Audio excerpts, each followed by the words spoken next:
You're listening to the Orchestra Teacher Podcast.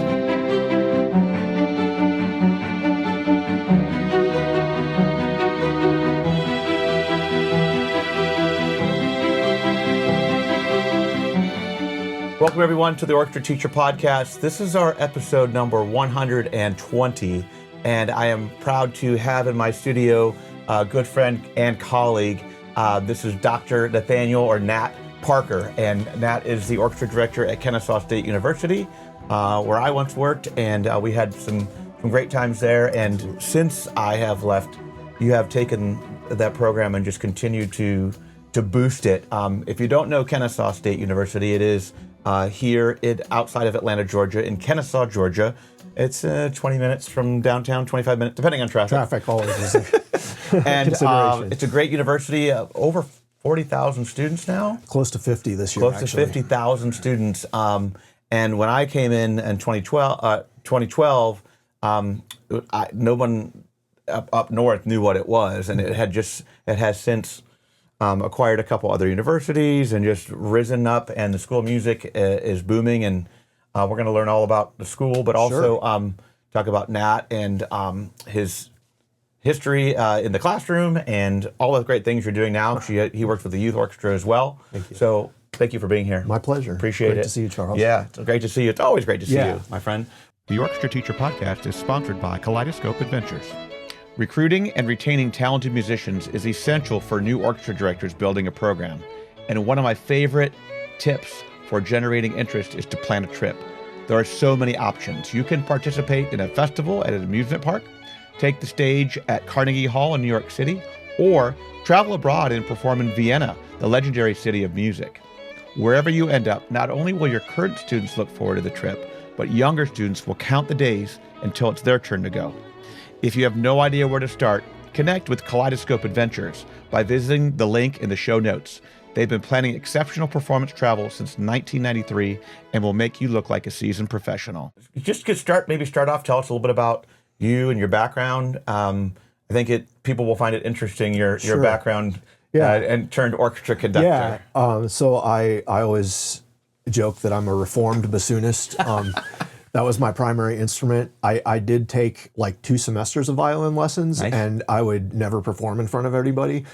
Actually, it's really funny because it's almost like, I think for some of the orchestra students at KSU, especially the string students, it's a little bit of a unicorn, because like it's been like 2 or 3 times that in a GYSO rehearsal, like I picked up a violin just to demonstrate something, and they immediately go for their phones and like they're trying to get this picture of me holding this violin. But anyway, so I started on bassoon, and actually also picked up saxophone because I wanted to play in jazz band. Yeah, sure. And that was sort of my primary. I really didn't play a string instrument at all, but I played in band. And then as soon as I was able to in high school, we were fortunate that my high school had a really great orchestra program that was a symphony orchestra. Yeah. And as a bassoonist, I mean, high school bassoonist, that's like, we need you. Yeah. Oh, yeah. Absolutely. I always joke too that, you know, when any musician finds out you're a conductor, they're like, okay, that's great, you're a conductor. But they're like, what instrument do you play? And when I say bassoon, they're like, oh, bassoon I know somebody who needs a bassoon. Like, can you help us out with this? Because we need a bassoon. So they're much more interested in my past as a bassoonist. But no. So like playing in high school orchestra, that was my first step towards where I am, where I just totally fell in love with the sound palette of the symphony orchestra, like just this sort of array of colors. And of course, essential to that is, at the core of it, is the strings. So that was my first step, was I just really fell in love with that. And then really it's been since high school, I knew I wanted to conduct. Okay.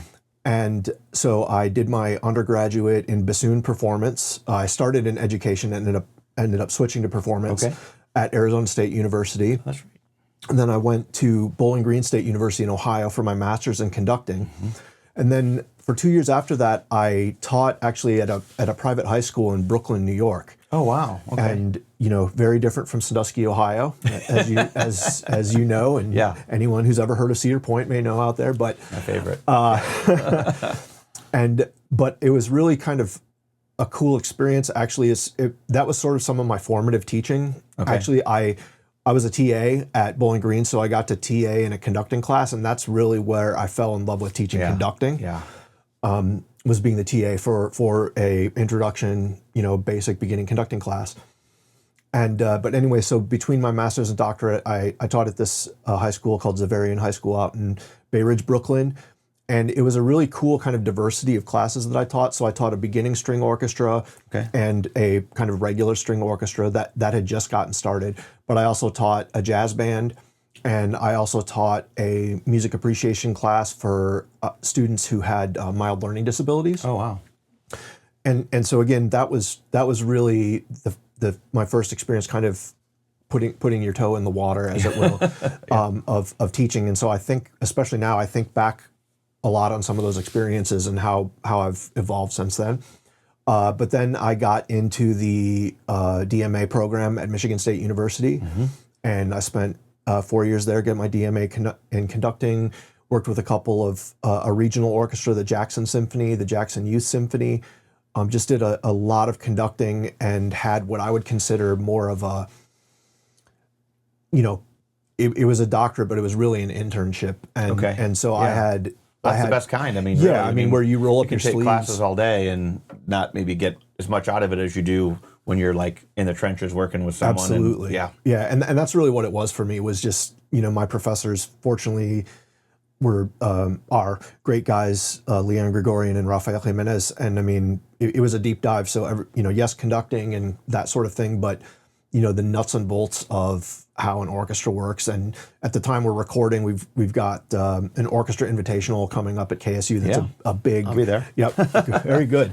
And, that's a big outreach event for us. But I think having that behind the scenes stuff, especially at MSU, also prepared me to how to deal with a large scale events and things like that. So, I mean, a lot of what we do as teachers, and regardless of college, high school, middle school, is like we have to be organizers of things, whether it's an event or just taking care of our program. We're always organizers. So, totally. I almost feel like that should be part of the offering of classes of, here's the things that you're not gonna learn. Absolutely. Well, and I think that's I advise that on my conducting students and my orchestra students at KSU.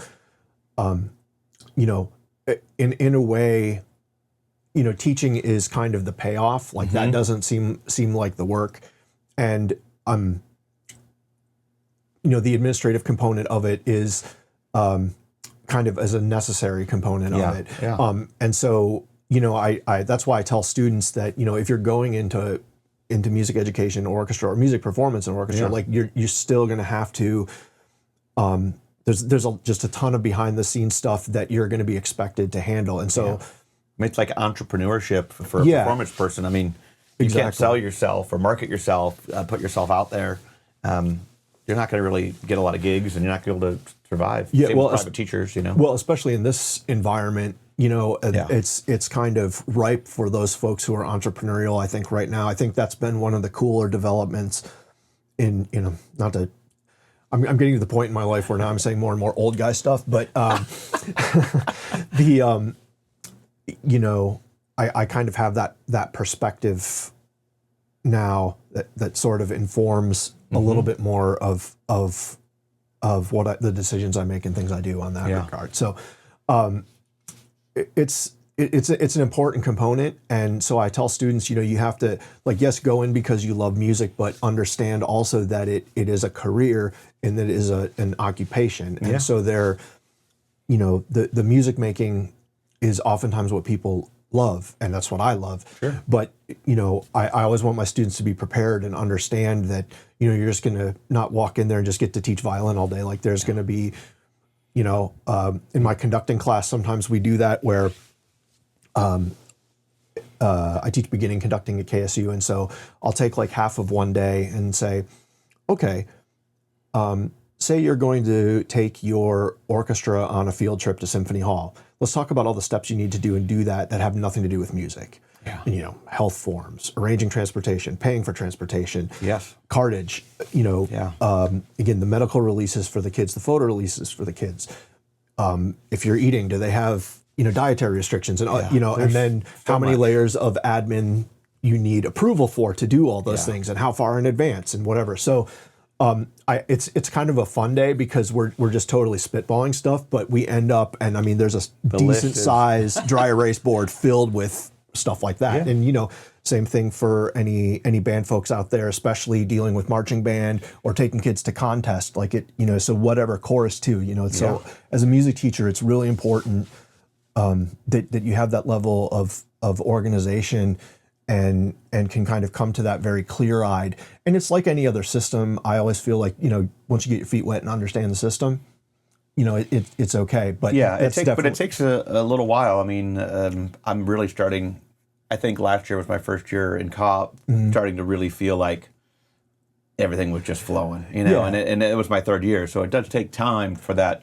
Well, and also too, right? That wasn't your first gig, so every system always is a little different, and sometimes the devil's in the details and things like that, But yeah, it's a really important component, and like I said, I just want my students to be clear-eyed about it and just know, if nothing else, that's something they're going to have to deal with, as an educator. So I think that's really important. Yeah.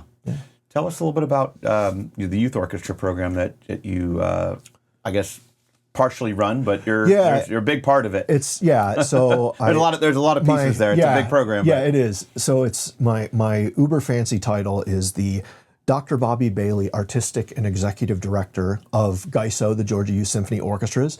And I also serve as the music director and conductor of the Symphony, which is the Advanced Symphonic Orchestra. Awesome. And I also am an associate conductor with the GSO, so Georgia Symphony, which is the parent organization. Right. So, it's a really great organization.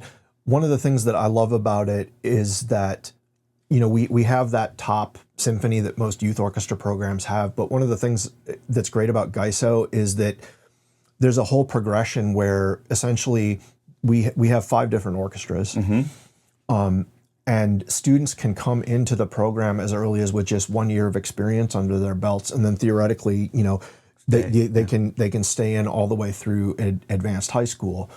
And so I love that we're able to be an opportunity for students of all levels. I think that's really It's fun important. to see that progression. Absolutely. When you go to the concerts and you see a couple groups and it's like, wow, and then you go to the next one. Yeah, it definitely is. And so, we have several hundred students involved, and this season, the 25-26 season, is actually a very big year for GYSO and the GSO. It's 3 different anniversaries. It's the 75th anniversary of the GSO. It's the 20th anniversary of GYSO. Oh, wow. And the music director, Dr. Tim Verville, it's his 10th year as music director. Okay. And so one of the... Oh, that's gone fast. Yeah, I know, right? I remember when you started. This is my 10th, 11th year at KSU, too. So just blink and it's gone.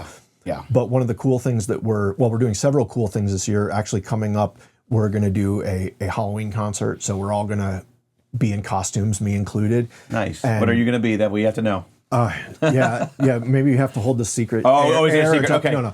Okay. I'm indulging my inner Star Wars and going as a Jedi. Awesome. I just Star Wars nerd. That is what it is. No, Star Wars is great. Yeah, and so we're doing some Halloween-y stuff. Night in Bald Mountain, Mountain King, kind of a nice little sort of. Palette cleanser. We're doing the Gounod Funeral March of a Marionette from Alfred Hitchcock theme, which is a really charming little piece, actually. Yeah. And then we're going to do a Jerry Brubaker arrangement of the complete Harry Potter. It's themes from all of the movies. Yeah. And then on our next concert, after that, it's going to be in early March. We have an annual concerto competition, as you know, but also as part of this 20th anniversary celebration, we actually commissioned a new piece that's being written by Brandon Gassaway, who's actually is an alumnus of Hillgrove and an alumnus of KSU. He's a really talented composer. He works out of Colorado now, but he won the KSU composition competition, and he's actually written. KSU has 2 orchestras. When Charles was there, handled the Philharmonic. And Brandon actually has written a number of pieces for the Philharmonic. Oh, cool. And my colleague Nancy Conley. Yeah. So which is really smart, I think, because, it takes a lot to get up to that point where you can get sort of the John Corigliano commission rates and things like that. Right. But there's, there's a need for quality original compositions always for student orchestras. And, if you get good at it, which I think Brandon is, you can make, not hand over fist, but some decent income from having educational pieces published. I know we have a number of colleagues who do composition and arranging. Yeah. Oh, yeah. And it's a needed field, but it's something really cool. So anyway, Brandon's writing this new piece that we're going to give the world premiere of. And actually for one of the other orchestras, our colleague, Jim Palmer, we commissioned a new piece from him.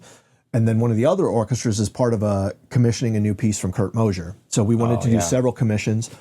And then kind of the real barn burner concert for the GYSO Symphony is the very last concert, which is also the big GSO anniversary concert. So as part of that, the GYSO Symphony is going to perform in Symphony Hall side by side with the GSO. We're doing 4 movements from Holst's Planets. Cool. In, like I said, in Symphony Hall. Yeah. And so that's going to be a real exciting way to end the year. And, I think it's actually a 3-part concert. So it's going to be, and the final thing they're doing, of course, you have to write the finale from Mahler's Resurrection Symphony with massive combined festival chorus and stuff like that. Holy cow. But it'll be great for the students and for the GSO, I think. Right. So, that's exciting. Yeah. It's a particularly fun season, just with all that celebrating. And I think, it's very tricky. Again, this maybe veers over more to the philosophical, but I think it is important for orchestras of all levels. And again, there have been times in my career where I was conducting and programming for middle school level orchestras and I always tried to include a mixture of new original compositions as well as arrangements of standard repertoire, because I think it's important for students to both become familiar with our canon, but also to realize that it is a living and breathing thing, and that there are people writing new works, and that it's a constantly evolving repertoire. Otherwise, I think, again, as much as I love Beethoven and Mahler, but it's not like it gets stale, but we have to broaden the horizons, and we have to give our students an understanding that this is an art that keeps progressing. Yeah. Otherwise, I think we limit ourselves and become kind of museum-like solely. And again, don't get me wrong, there's nothing wrong with Strauss and Stravinsky and Beethoven and Mozart and Haydn and all those guys, but I think and I think if you program thoughtfully, which I think is kind of, it's not, lost art isn't the right word, but I think, again, with all the stuff that gets thrown at students, I think is a little bit, I don't know that there's a really great class in the music education repertoire that focuses on programming, because I think you can really help or sink your program at any level with your and not to mention give yourself a migraine, through really thoughtful programming. Yeah. I think that's super super important, and again, you can really. So I definitely labor over my programming, but I think that what I put in on the front end ends up paying off on the back end. You know what I mean? Because it's a lot of work to program, and I have 4 groups, so I'm always trying to think about what's next. Oh, and totally. If you just pick your music and then you're working on it, and then the concert's over, and you're like, what do I do now?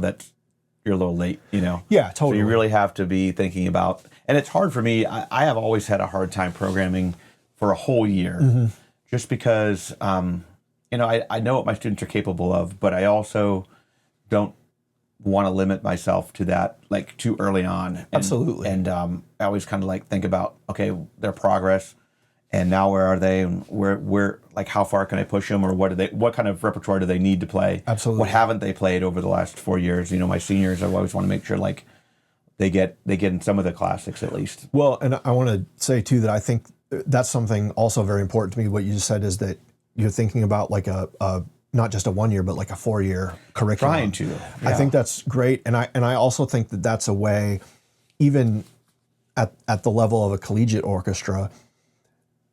I've thought a lot about how can we shift sort of the balance a little bit, the percentages in terms of what we were just talking about, sort of the orchestral canon versus new or lesser known composers and compositions. Sure.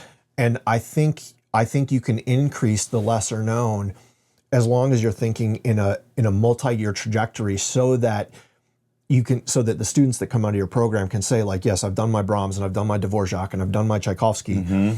So you can check off all those boxes over the course of like a multi-year curriculum plan, while also, again, in my experience at least, increasing slightly that new or underrepresented, not well known group of compositions. And I think that's really smart, and that's a good way to go and help make sure the kids get all that. And I also think it's a good idea. Usually I'll have, even at KSU, I'll have the fall semester kind of programmed by the start of the year.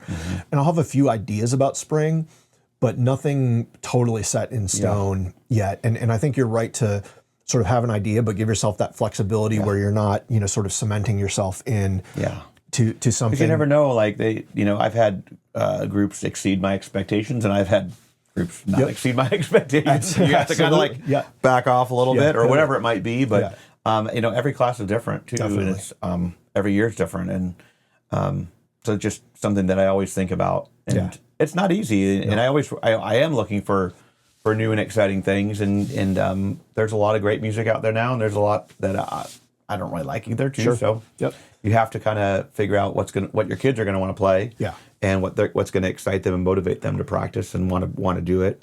And I like also giving them a choice. So, well, I was going to say, like, and I know that's something you do with your program a lot, and I think that's really valuable. Is that helps them have buy-in, right? Yeah. Is if you give them a seat at the table, and or let them know that that they have input. I think that's super important and a really smart thing because ultimately, again, I feel like a successful program at whatever level is where to a degree at least, you want to get the orchestra has the expectations, and rather than you dictating them. If you can turn that a little bit over to the orchestra, I think that's where that really promotes the type of culture that, at least with the orchestra, like that I want the orchestra to be, where it's almost as much self-governance, if you will, as possible, because then the orchestra members are really committed to what's going on rather than you dictating it. Yeah, and I think I think sometimes it's easier with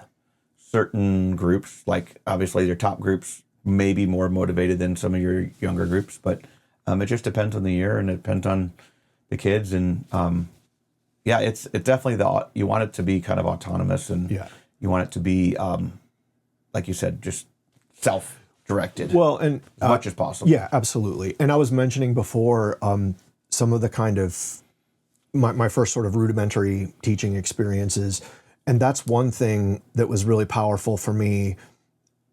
Was actually teaching that music appreciation class for the students with mild learning disabilities, because most of these kids had zero experience in music, and that's where where it first started to dawn on me. Okay, how do you explain a melody to someone who doesn't know what pitch is? How do you explain pitch to someone who doesn't understand even the basic workings of music?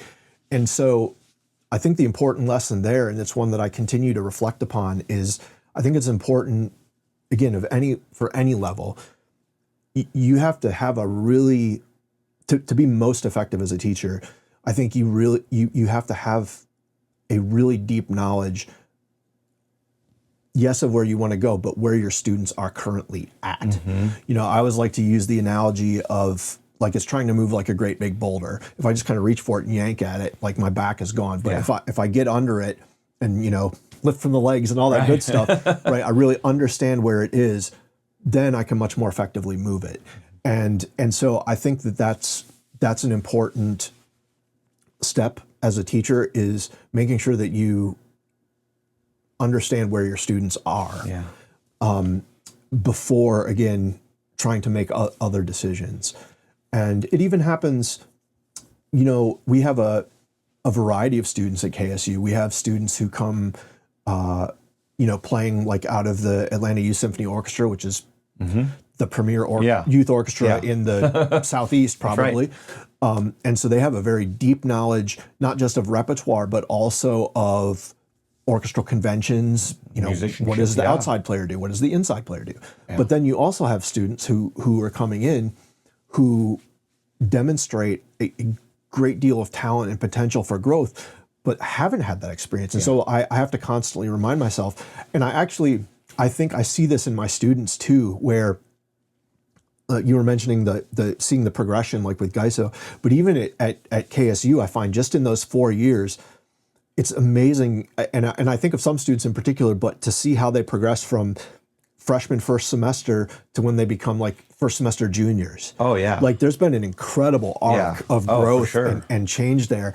And it's something that makes me happy because I think that's kind of what teaching is. Well, that was kind of one of my favorite things, I think, was just seeing the kids come in, you listen to their freshman audition and it's like, okay, but they have some promise, and things. And then they, and the teachers are so great too. Sure. So like they just work amazing.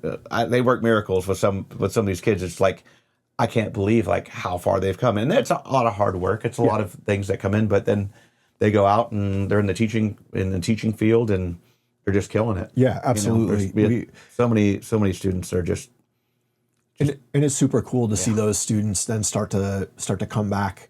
Like we've got several of our orchestra mu ed students who have been placed at schools like in the region. Yeah. And so we had the North Georgia Honor Orchestra a couple weeks ago, and a couple of former students sent kids, and we did give one shout out to David Metrio, KSU student, absolutely killing it. Yeah, rock star. But we went out and did a run out concert at his school this year. Took the Symphony on a run out and played out there. And yeah, that's when you see the kids succeed. I mean, that's really what it is.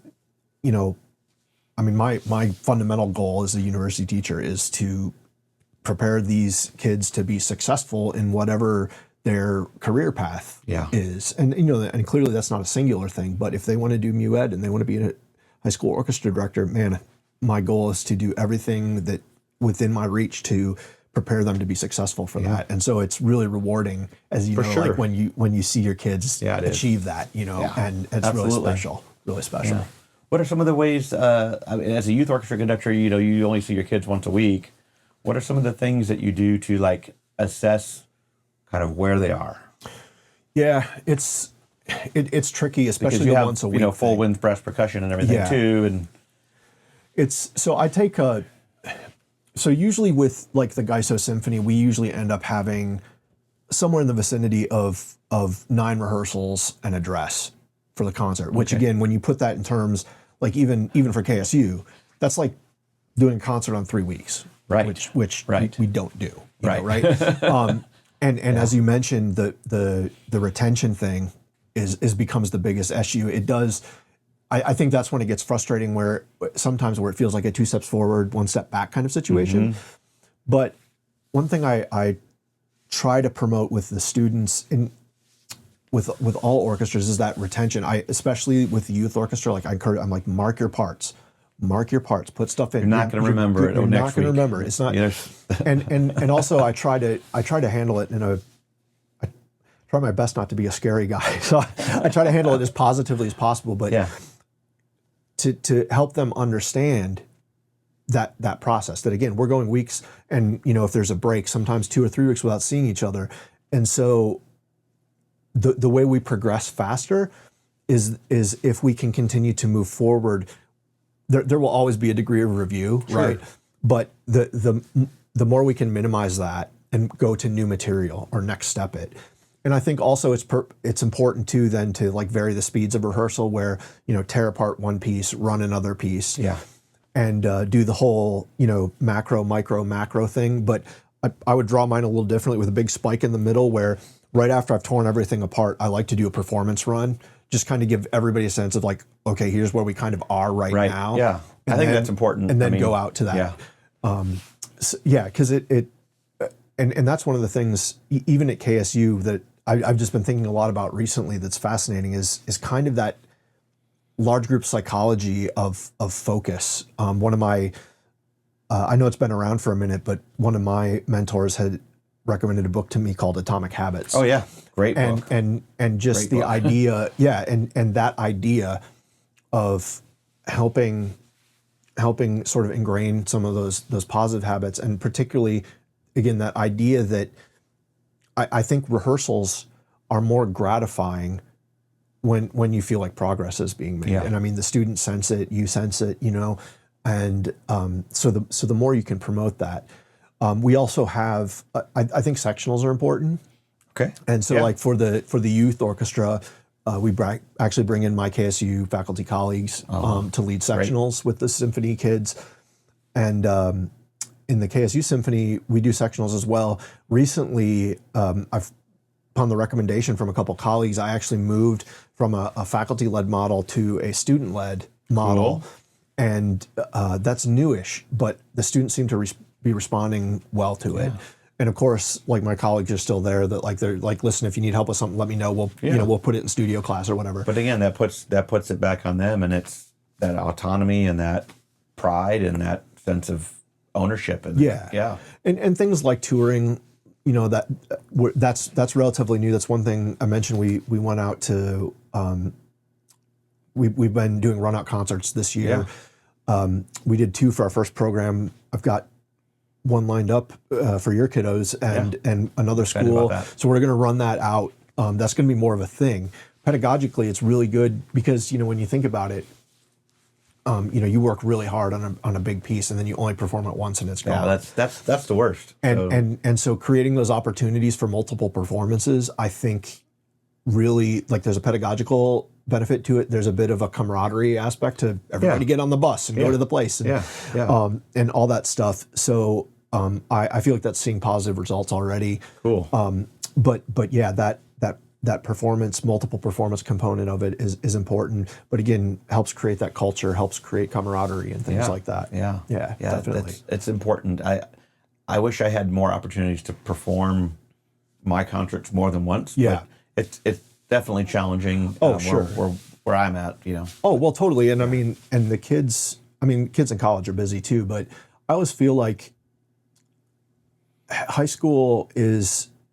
And maybe this is just coming at it from the music major perspective. I always feel like students, high school is kind of really the last time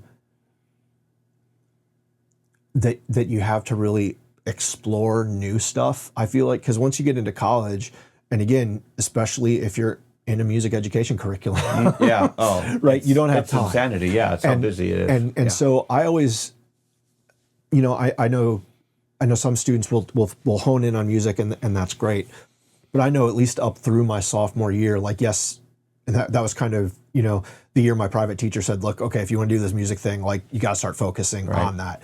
But up until that point, doing other things, I played football and did ski club and did all these other things, and so and it's the same. That's another challenge with the youth orchestra, too, is they're so involved, and so a lot of times they have to miss a rehearsal, right, for very legitimate reasons, and because they're involved in other things, and so it's hard because the pure orchestra teacher in me wants everybody to be there all the time. Well, yeah, but I also again I think it's important for kids that age to have that experience and do those other things because I think that again, particularly if you're in music, and particularly if you start in music ed as well, again, it becomes very, that becomes a focus, kind of an all-consuming focus. And I think you have to really be really diligent to create some space for yourself outside of that. Yeah. It's crazy, the expectations of kids now, in school, and then some of them just, take on too much or I don't know. But yeah, it's hard. And when you have 9 rehearsals and you're missing one, that's where it and so it's a bit of, especially if it's your principal trumpet or you have one on a part, then that's exactly. We're missing this for the whole rehearsal. It's it's a challenge. It's definitely a challenge of and I although I feel lucky because I think broadly speaking in this region of the country, I feel like a lot of the music programs are pretty decently supported. But I know where I taught before moving here, I was in Scranton, Pennsylvania, and there were some really great orchestra programs there, but there were also several orchestra programs where the teacher was lucky if they got the whole orchestra once a week. Wow. And I can't even, it's hard enough to do with the youth orchestra, but the kids who theoretically like really want to be there. You know what I mean? Right. And so I can't imagine, just trying to put together an orchestra like that, especially if you got a lot of freshmen and stuff like that. And, maybe once a week if you're lucky. That's just crazy to me, And then trying to like actually build and make music, and especially because of like the atomic habits thing. I always kind of feel like, it depends where the kid is in their development. But if they're like my son has taken up the double bass. Nice. And except I end up having to carry it, but aside from that for right now. But no, and interestingly enough, his middle school, he's in 7th grade, and his middle school orchestra director is a KSU alum. But anyways, I see it with him too, where the sort of when you're at that muscle memory phase, it's the repetition and the frequency that's important. Then when you get that under control, then you can start to shift a little bit more towards quantity. But when you're just trying to get, and same thing with conducting students, like I taught my conducting class this morning, and I was talk about, so they, in my conducting class, every week we have a book that has excerpts from all kinds of famous orchestral choral pieces, kind of broken down into essentially a soprano, alto, tenor, bass, four lines. And so each week there's a topic, like today we were talking about cues, and they have 2 of these excerpts. So I actually spend time talking with them about the excerpts, but then, okay, here's the excerpt, but let's take a step back because you're still learning this. I tell them it's like, being in class piano, if you never play piano, you have to think about the fingering, right? Right. And then you have to think about this. And then so the idea of, hand independence and stuff like that, you sort of take it for granted because you've seen your teachers do that forever. Yep. But when you first try to do it, you get the elevator sometimes, and, other stuff like that. Yeah. So about that. So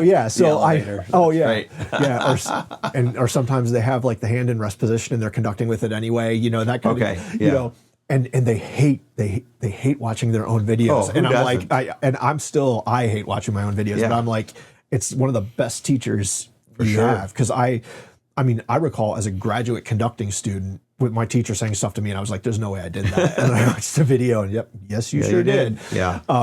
But so I even have them think about this in terms of conducting rudiments. Like, okay, you're doing a piece in 4, and you're doing a cue every 8 bars. So let's just do a bar of 4, and then next bar, give a cue on 4. And then put it away. Just do that rudiment multiple times. Then put it into the context. Like don't try and think about the music. Right. Yeah. You got to take it away, and just, it's kind of like just learning a string instrument. You want to do it on the instrument, the technical part, before we're reading it, before we're and I will say too. Again, I as I said kind of earlier on when we were talking, like I always call myself a string enthusiast. Again, because I haven't really, but I'm fascinated by string playing. But the whole hand independence again is and I that's not to say that woodwind playing, my back is easy. A whole thing but it's too, at least there's coordination of everything, in one fingering and stuff like that. But from my own experience trying to play string instruments and stuff like that, just that act of having to monitor 2 things at the same time is really tricky. Yeah. And so, like I said, I think especially for younger students, again, it's just important to try and get that not just a repetition, but from like atomic habits, like the quality repetition, right, where you want it accurate. Because if you keep doing something that's inaccurate, all you're doing is teaching yourself a mistake. Right. Yeah. So that's you don't want to train. I mean, when I was going through my lessons in college, my professor was all about you're training yourself. Yep. You're just like a laboratory dog or whatever it is, you're training. And so it's always about being methodical, about going slow enough so you can do it right. Yep. And the worst practicers are the ones that, like, I always heard like the piano room for whatever reason. It's like, da-da-da-da-da, and they keep making the same mistake over and over. It's like you're training yourself to make those mistakes. Well, and I find that with a lot of students, honestly, depending on their experience of a variety of levels, and I don't mean this pejoratively at all, but their idea of practicing is just running through pieces. Oh, yeah. Again, like even my son in 7th grade, like sometimes I try not to helicopter teach him, but but sometimes it's hard. But a lot of times I'll be listening to him from the other room, and I'll hear him, and he's just kind of playing through, and so I try to encourage him. Well, break this down a little bit, and I think that happens a lot because again, if you're just playing through stuff, if it's technically perfect, fine. But if there's a mistake in there, all you're doing is reinforcing that mistake and making it harder to fix. So it's kind of mindful practicing. I think is a really important conversation. I talk a lot to the KSU students about practice smarter, not longer. Be very, and again, we talked about time management and other stuff like that. Very limited time, and especially nowadays. I mean, I was very fortunate that I think I had a part-time job for maybe 2 or 3 years while I was an undergraduate. But there's a lot of students out there right now who are college students who are trying to take a full load and do like a 30 or 40 hour a week job.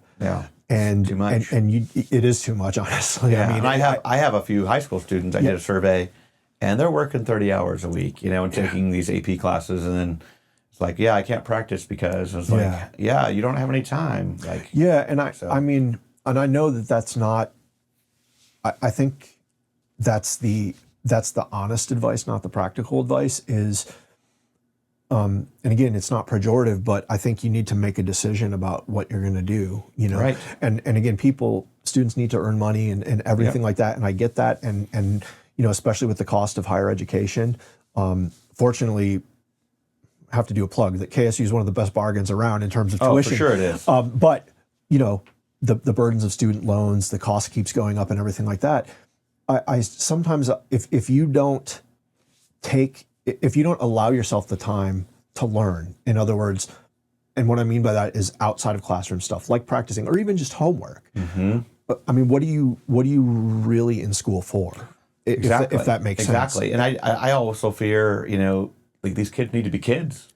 And they're overly stressed. They get way too much homework. Don't get me started on the homework thing.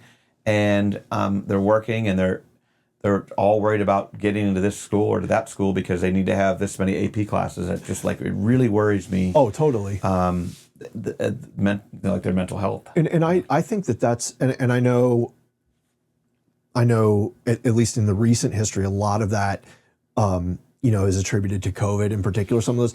But I feel like even before COVID, like it was different than maybe when you and I were going through school. Like I remember having the conversations about what do you want to be when you grow up. Right. And like I did take an AP class in high school. Okay. But you see some of the stuff coming at kids now. Again, I with your boys, and I'd see with my, like how early that's coming. Even in middle or even at the end of elementary, it's just like, man, that's a lot to put on a kid. That has so much more to experience before they're, even having to work, having to pay bills, having to, exactly. Like they need to, I don't know. It's a really tough fight right now. Yeah, and I think it's about, it is about independence, but they have to, and I do encourage students that ultimately too, you got to take care of yourself. Now, there's going to be sometimes, I mean, again, in the teaching profession too, not just as a student, where you're just crazy busy for a week or two. With where it's unrelenting. You have little time, right? But on those days, especially, it's important to that, meditate for 10 minutes or take that 10-minute walk. Just get out of the practice room, and the idea of meditating and mindfulness is something that I appreciate and have a lot of respect for, and I've tried to kind of start to include in my life a little bit more. It works wonders. I mean, you have to kind of, within reason, you also have to kind of self-advocate, and that's hard for students, particularly. A lot of the high achieving students really want to please their parents, and please their teachers, and excel at all these things, and so, I think that's it. I think it's applicable in high school and before, but. Particularly in college, like you have to, you find that line, and it's not something you arrive at easily, but you find that line between what's realistic and what's not. And you can start to make like informed decisions. I mean, and like we were saying, I would hate to say this to a student, but if you want to go into music education, but you can't take the time, like we were talking about, to really do the things, do the actual learning of being a student. I mean, maybe, I hate to say it, but maybe that's not the best decision for you. For sure. You know, and I mean, it requires a lot of dedication, and you need to be involved in school things. You need to be involved in the practice room and becoming the musician. And, you know, it's a lot. Yeah. It's a lot. It is. And again, I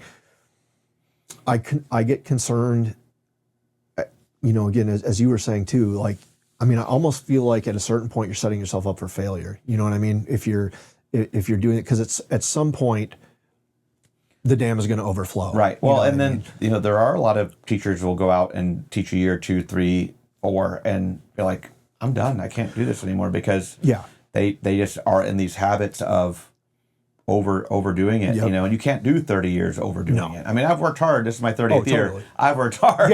Don't get me wrong, but I also make sure that I try to balance it out. And when there's a break, you break. I try to break. No, and that's smart. And I think that's very true about teaching, and I think it's the same about going into music. I think as a musician, maybe it's like this in other disciplines, and just I haven't experienced it, but I think as a musician, you in particular, it seems like your identity gets really wrapped up in being a musician. And so the idea of not being that is terrifying. Yeah. And it's almost like, you know, the devil you know type of thing. Yeah. Where you're so sort of tethered to that identity that even though the world and your circumstances and your family and friends and whoever is maybe telling you this isn't the right path. Like I have a couple friends of mine. I'm thinking of one person in particular that I went to undergraduate with, amazing bassoonist. Took I think just because of some transferring and other things, ended up taking 6 years to get a bachelor's in performance. And then when they graduated, they went into massotherapy. and I have such respect for that. Yeah. Because again, I think that it's so core to your identity that it gets really hard to let that go, even if it's not in your best interest. Yeah. And so I think it takes mindfulness, like and kind of clarity and objectivity to say, hey, not just, okay, do I want to teach or do I want to perform or do I want to be an entrepreneur, but am I going to leave this discipline altogether? Yeah. And it's so important for all the students about knowing what's right for you. And again, I think that's, we get, especially with again, younger students, we get so much into again, they want to make their parents happy. They want to make their teachers happy. They want to succeed. They want to, you know, and so I think it's when they start to be self-aware like that and understand the ability to make objective decisions that are in their best interest. I think that's a really important realization. And, you know, I think, you know, that's a life kind of thing. That's an adulting kind of thing. Yeah, right? I mean, I'm trying to, like with my students at school, I'm always talking about how what we're doing right now is going to impact your life. And, you know, okay, you aren't able to get your work done. Well, or you're late for class, or whatever it might be. It's like, this is going to impact your whole life, and it's not going to change. And I also tell them how lucky they are that they get all these breaks. Yeah. And unless you're in the classroom or a teacher or something like that, you're not going to get those breaks. No, absolutely not. You know? And yeah, so it is. I mean, it's an intense, you know, academic year, but then the summer is nice, and I love it. yeah, having other things to focus on is real important. Just like you said, for I think for your sense of self and your mental health and everything else. Yeah. I would do one more topic. Please. Conducting. Yes. You know, and teachers, we spend a lot of time conducting, and most of us have had 1 or 2 or maybe 3 classes in conducting out of all of the classes that we do, and we do a lot of it. Right. What are some of the things that you see a lot? Maybe bad habits. Because I know I watch my conducting. I'm like, oh gosh, why am I doing that? And I know I'm not supposed to do that. No, I know. But what are some things that you see, because you do some adjudicating, and obviously the invitational, you're not necessarily evaluating their conducting, but you see things. Yeah, totally. And the conductor impacts student performance. Yeah, and I will, again, shameless plug, but we did start a summer symposium. It's just a 4-day symposium that's a conducting symposium specifically for music educators. Yes, And my teacher and mentor, Rafael Jimenez, who's the director of orchestras at the Oberlin Conservatory of Music, he's actually the faculty with me. So I bring him in, and we spend 4 8-hour days. We do some presentations on conducting related topics, some discussions, and then the other 4 hours, it's a conducting masterclass. But, there's a bajillion conducting masterclasses out there to do Beethoven 5. And so my thought was, well, we could do another one of those, but the market's pretty saturated. Right. And to your point, and again, maybe it's part of it's just, because, conducting is my instrument, and I feel, I think in a lot of ways the conducting time that students receive is sort of insufficient. Yeah. And I remember... Oh, for sure it is. And I remember, like I said, I knew I wanted to conduct kind of early on, but I remember being both in the beginning conducting class as an undergrad, and then teaching that as a TA. And it would always crack me up when some of the music education students just kind of blew it off. And I was like, you realize you're going to be doing this like every day for the foreseeable future, right? Right. But anyway, so that the idea for that symposium kind of came out of that, is I wanted to do something with conducting, but I wanted to make it kind of a little bit more relevant, again, because there's a million of these other, and I found that it seems that teachers are really hungry for that. Like, I get asked a lot about conducting feedback. Yeah.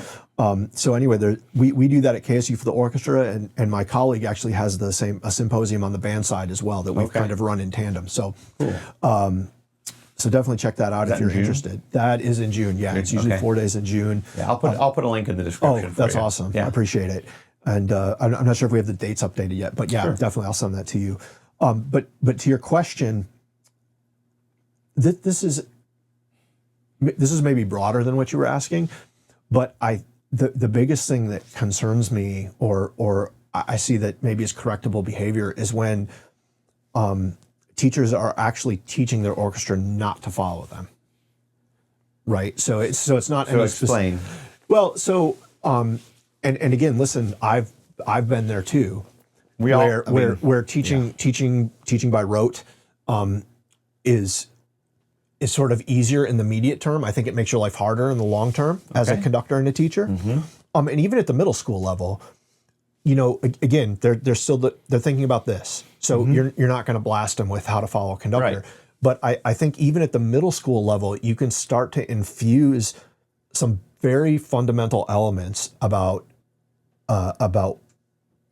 who a conductor is and what they do and how they're supposed to help. And like I said, it's really hard in the short term. Yeah. In the immediate term, it feels like a very heavy lift. But so, again, teaching by rote, or having students respond to oral cues rather than nonverbal. It's easier in the short term, but you're training the students to not watch you. Yeah. And frankly, it's hard enough because with the exception of like advanced level orchestras, and it's I give my students at KSU a hard time about this all the time, where sometimes like we'll have something that's just not good, it's not together, and I'll start them and I'll just stop conducting, and it's perfect, and it's because they're listening and playing it like chamber music, which ultimately, I mean, my idea of a perfect orchestra is the Berlin Philharmonic. I'm sure that's a popular answer, but obviously it's incredible sound, but you watch the way they communicate with each other non-verbally. Yeah. I mean, it's like an 80, 90, 100 person chamber ensemble. Right. And in fact, I would say as an orchestral musician, the best experience I had to train me for that was playing in a woodwind quintet, and then transferring that style of playing into my orchestral playing. And so I think it's the same thing here. Yeah. But again, to your question, so I mean, there's different technical things. Sure. mirror conducting, but I mirror conduct sometimes too. Again, I always tell my conducting students to the caveat of do as I say, not as I do. But there are technical. There's a time and place. For yeah, absolutely. But so there are you can always improve your conducting technique. But I would say as again, maybe that's kind of broad, but that's the biggest thing that concerns me is that there's sort of, because I feel like in order to be really effective as a conductor, that involves what happens when the train wreck happens in the concert, and how do you get it back on the tracks? Yeah. Right. You can let the orchestra go on autopilot, and that happens. Yeah. But if you haven't trained them to engage with you and watch you as a conductor, and to know what your role is as the conductor and their role is in relation to you, again, if they can execute it without you flawlessly, so much the better. Yeah. Right. But in non-Berlin Philharmonic orchestras, things happen. Yeah. And so, I mean, that's a lot of the art form of conducting. Again, we can talk about all this high-level music making, all these other stuff, but from the practical terms, for those of us who are conducting the non-ASOs and the non-Berlin Philharmonics too, where there's still some training going on, right?